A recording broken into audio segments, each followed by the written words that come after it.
acknowledge them as humans and not just as like, okay, you're a taskmaster. This is the one thing that I need you to do every day, all week. But truly getting to know them. Like we had one guy who loved working on old bands. We had one guy who was obsessed with his son. One guy did, acting, over the weekends. But it was paying attention to those small moments and those little things that they would drop here and there, and nursing that in our relationship, building that trust and that camaraderie to, over a couple year period, really getting to know these people outside of what they were doing for work and checking in on them as a, not just as a supervisor, but as a human, like, just like, hey, how's your kid doing? Your business's success depends on relationships with customers, relationships with employees, and relationships with stakeholders. What do they all have in common? They're all human. Because no matter if your business is B2B or B2C, it's really H to H, human to human. Welcome to the Human Connection Podcast. I'm your host, Carl Ponto. Each week, I'll bring you stories, insights, and practical advice from experts that you can apply to your growing company and daily life. This week, I'm excited to connect with Nick Howe. He is a mental health care SaaS entrepreneur who's passionate about improving how we connect both in business and our personal relationships. As a creator of Cups and Spoons app and the Hugs Hub software platform, he has spent years researching what the mental health care industry really needs and building solutions to move it forward. Through his work, Nick has discovered that the same principles that help build better mental health tools, intentional attention, genuine care, and consistent small efforts, are exactly what entrepreneurs need to create authentic connections with their audiences.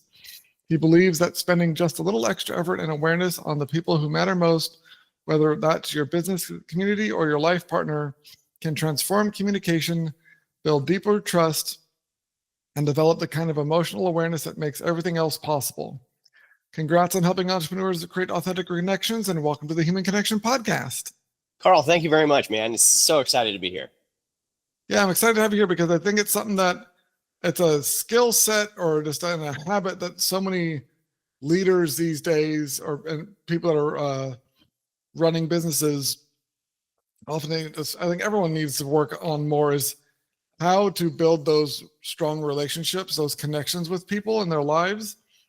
And I love that the whole what you mentioned in the bio there about it's these little actions that have a huge impact on the relationship that people aren't really aware of. So tell me more about how you help people build stronger, more sense of like self-awareness and help them find this path towards deeper connection.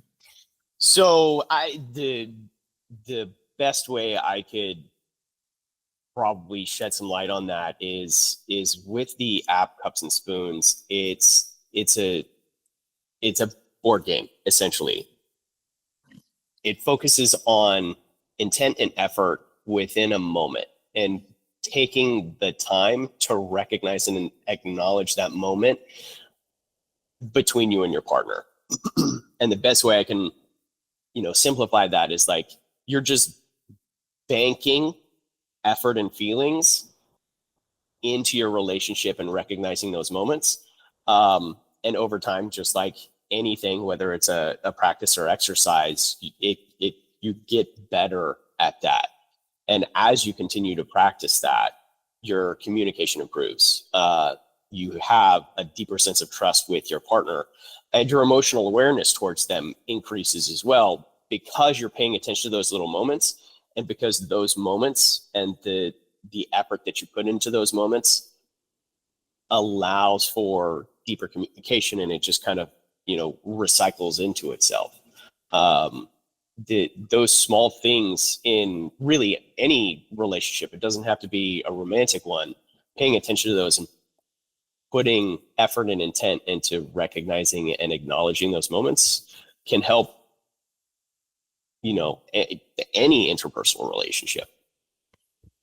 Yeah, I think it's something that, because there are these seem so small and inconsequential, the individual moments when looked at in a vacuum, people often overlook the importance of them. But when you understand how often these, or how quickly these things add up, it really can have a huge impact on the health of a relationship. And it really comes down to just building the right sort of habits of, could be just like recognizing someone for doing a good job, or just like recognizing them for how they like the outfit they're wearing, or little things that show you see them and appreciate them.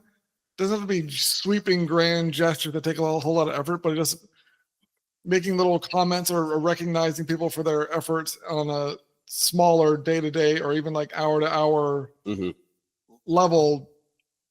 Those are all deposits into that relationship vault. And then if you those, that kind of builds up interest and compounds over time to build a strong relationship. But if you're never making those deposits, then you're not building that. When if something disruptive happens, then you don't have the safety net to keep the relationship going, and all of a sudden you're often going to lose it. Correct. And it's something that actually, I remember hearing someone on a show talking about how there's a study that even something as simple as like if it like a couple, it was like reading, one's reading a newspaper and one of the one's like on their phone or something. If someone goes, like they saw something interesting that they were reading, and the other one doesn't respond, like, what was it? It takes like 5 nice gestures to replace that one kind of ignored, just a simple noise of like ignoring them when they make a noise that sounds like they're interested about something. Yeah. And that kind of is fascinating. But then when you think about all the different examples of, we see people like in healthy relationship versus not so healthy, that's like those little things are reacted to, or the interactions when those sort of events happen is much different. And it makes a lot more sense when you kind of have a chance to step back and see how it all fits together. Exactly. Yeah. I came across the same article, and that stems around, it's a Gottman Institute study. They call them bids for connection. Sometimes they're conscious, sometimes they're unconscious, but that extends outside of a romantic relationship and into platonic relationships as well. You know, I do that with my buddies, my coworkers, and I recognize those moments in the opposite as well. As like, hey, you know, the easiest example is sending a friend like a meme or a GIF on social media. It's like, hey, I thought of you in this and I wanted to share it. And it, you know, the reaction the reaction and the acknowledgement of the receipt of whatever was sent is acknowledgement. And that helps to, like, it's a very, very minuscule example, but that does help build connection. Yeah. And I think for leaders, if they're running a business and trying to improve their connections with their like executive teams or with other staff members, they're, despite how many other things they have on their plate, it's not hard to fit in those moments, or to speak like, and if you build that habit, it's not something that's going to disrupt your overall workflow, but it is about a little mindset shift for being aware of those opportunities and knowing how to act on them in a way that's going to strengthen those relationships. And so what's a way that you see works for getting people to build these new habits? It really kind of starts with self-awareness, like being aware of how you present yourself, how you communicate to, you know, the people that you're working with, and what kind of presence you bring to, you know, wherever you're working makes all of the difference. And if you have that self-awareness, the introspection to go, okay, you know, this is where I'm at, it's a lot easier to pick up on the things that other people are doing who you work with. So I imagine since you've been working on this so long, you've seen people that are like doing this really well, or people that, or if you help people kind of improve this. Yeah, is there some example of like a time you've worked with someone on building these habits, or kind of what are some transformations you've seen that are really valuable for the people involved? Yeah, absolutely. So one of my previous one of the companies that I previously worked at, I was a general manager for a little wine distribution company. I came on board, really kind of overhauled the company because they were struggling a little bit to serve their customer base, and they wanted to grow. And so it was kind of on me to redevelop their infrastructure, establish new teams, establish new processes and procedures. And in doing so, I got to hire new people. And it was at that point being able to really kind of get to know these people before I hired them, where their integrities were at, bring them on board, but starting to acknowledge them as humans and not just as like, okay, you're a taskmaster. This is the one thing that I need you to do every day, all week.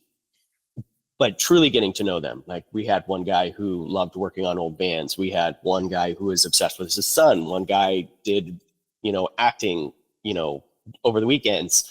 But it was paying attention to those small moments and those little things that they would drop here and there, and nursing that in our relationship, building that trust and that camaraderie to, over a couple year period, really getting to know these people outside of what they were doing for work, and checking in on them as a, not just as a supervisor, but as a human. Like, just like, hey, how's your kid doing? Or like, how's that most recent band going? Or like, do you have any gigs, lately that I can be aware of to cheer you on for? And in doing that, not only did I become very, very close with these people, but they saw how I was willing to take the extra step, outside of work for them. When it came to crunch time within our business and in the industry, they were willing to like step up to the plate and do some, do extra hours or do some extra hard work or take on extra responsibilities just to get us out of the weeds. But not hate having to be asked or willingly accept those responsibilities. So it was really kind of at that moment, where I was able to be the kind of leader that I have always wanted to have, but also saw that people really, really appreciate.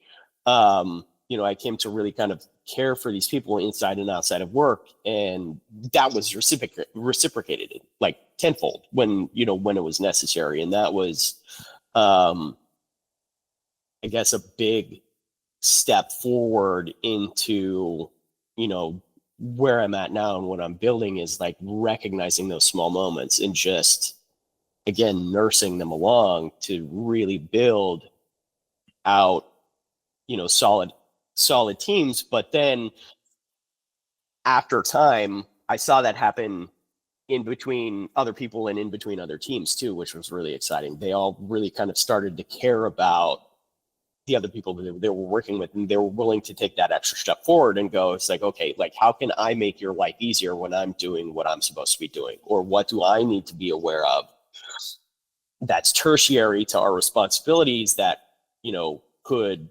benefit us or could hamper, how we're working? And it was really kind of, it was a really inspiring, couple of years to be able to see that happen.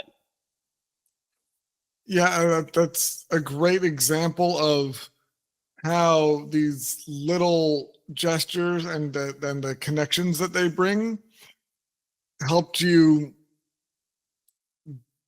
not only keep make your employees happy, but also you unlocked more of, like, they're willing to give more and work harder and support each other.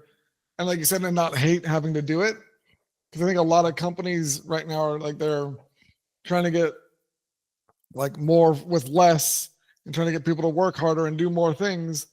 But the employees, because they're not feeling that connection, they're not being seen as humans, are resisting it, and they're not willing to put the extra effort in or contribute more, because they're not getting that initial connection attempt from leadership. They're still being seen as like a cog in a machine, not a human being that has a life and like values and worries and concerns. And so the key takeaway for I think anyone in a leadership role is if you're trying to motivate your people and inspire them to be more productive or to rally behind the business to when things like in a crunch time, it's the key is to start paying attention, being more aware of how you're showing up and how you're building these relationships with them and how to recognize them as and respect them as human beings. Because when you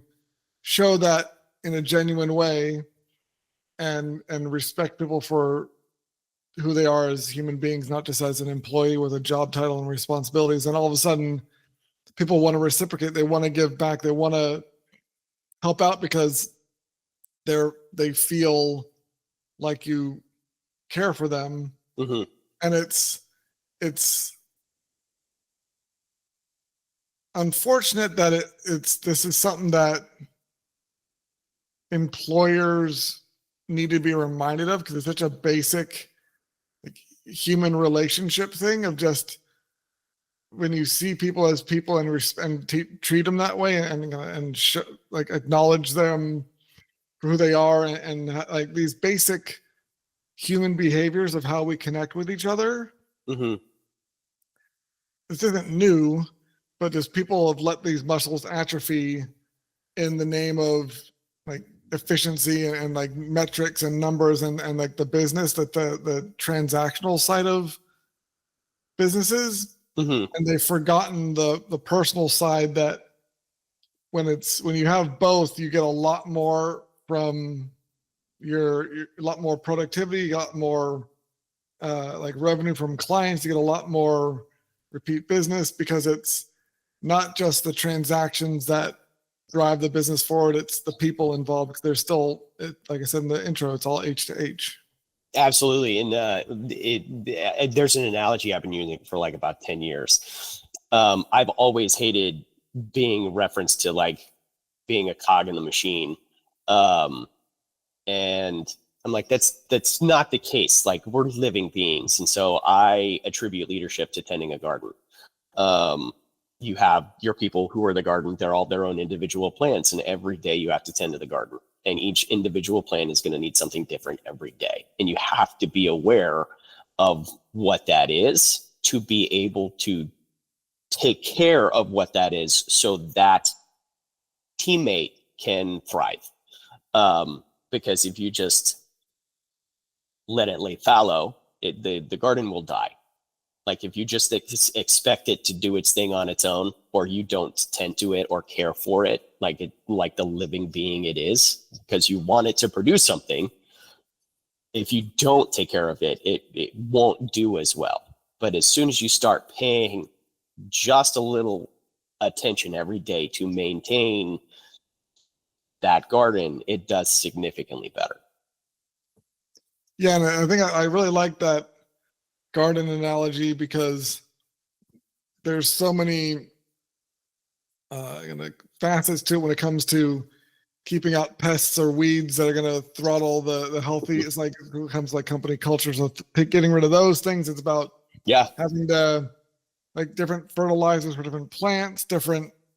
And like I said, that's a really good metaphor, an analogy because it really shows the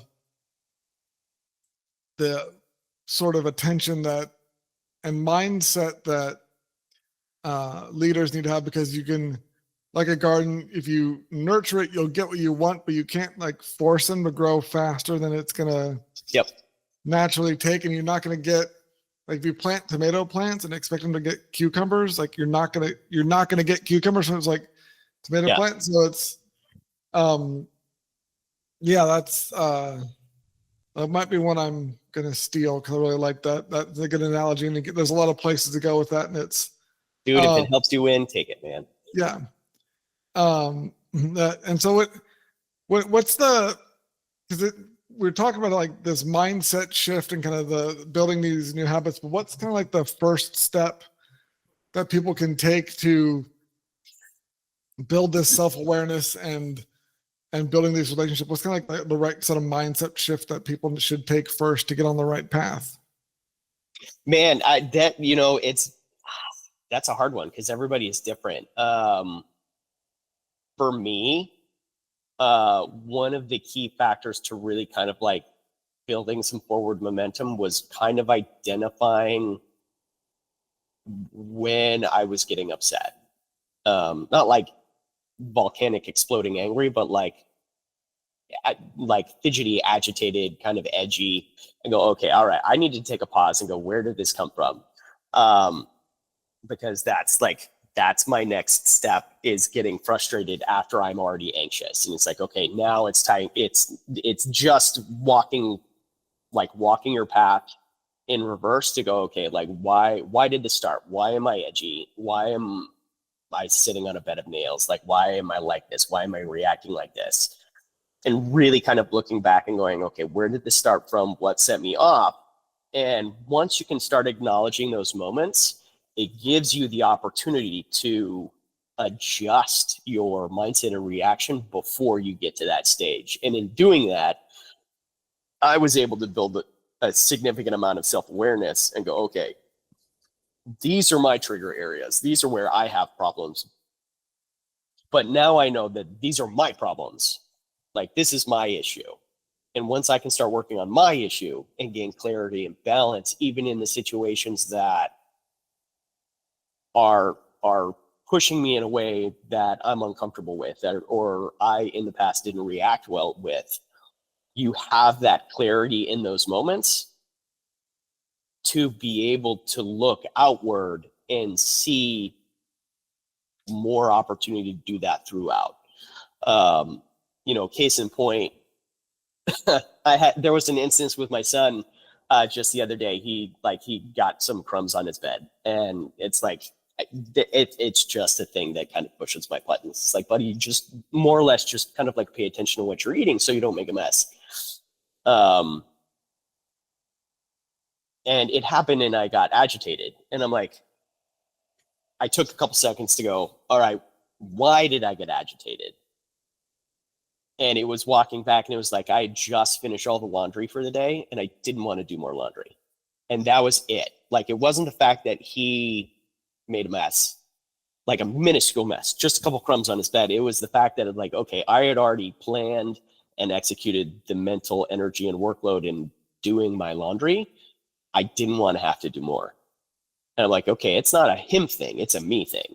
And once you're able to acknowledge and reflect within those moments as they're happening, the opportunity to rectify a situation where there is agitation or change your mindset and go, okay, it allows you to shift, but also communicate better. Because in that moment, I'm like, okay, this is what's happening. And I go, hey, buddy, I'm sorry. Daddy just didn't want to do laundry. You're okay. We'll get the crumbs cleaned up. It's not a big deal. Don't feel bad. Like, this is on me. And it's those moments of reflection. Like, once you can get to a space where you can capitalize on those moments as they're happening, the ability to shift your mindset into something else is I can't say it's easier, but those moments become so significantly powerful in that relationship and in self-growth. So it's instances like that. At least that worked for me. But again, everybody's different. So it's a matter of really kind of like digging into yourself to see where you're at or where you want to go, and just kind of starting and taking that step forward. And because it's been, this journey of mine in getting to that point has been 9 years long. Like, I wasn't this person 9 years ago, and it's been just another step forward, one win here, 2 steps back. Yeah. And it's just trying to make progress every day. Awesome. Well, thank you so much for connecting with me today, Nick. If you enjoyed this episode of the Human Connection Podcast, please leave a review, and share it. If you'd like to connect with myself or Nick, check out the links in the show notes. And remember, no matter if your business is B2B or B2C, it's really H to H, human to human. Happy connecting.